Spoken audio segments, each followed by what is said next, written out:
stress and how we have to look at stress. Okay? And I think it's an important thing because many people have told me from my lectures it's the one thing they remember. Okay?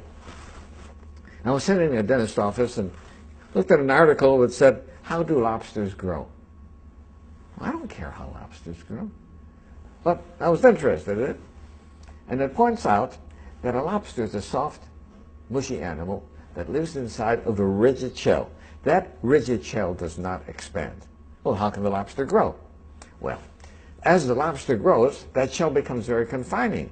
Right? And the lobster feels itself under pressure and uncomfortable. It goes under a rock formation to protect itself from predatory fish, casts off the shell, and produces a new one. Well, eventually, that shell becomes very uncomfortable as it grows, right? Back under the rocks. And the lobster repeats this numerous times. The stimulus for the lobster to be able to grow is that it feels uncomfortable. Right? Now, if lobsters had doctors, they would never grow. Because as soon as the lobster feels uncomfortable, goes to the doctor, gets a Valium, gets a Percocet, feels fine, never gets off its shell.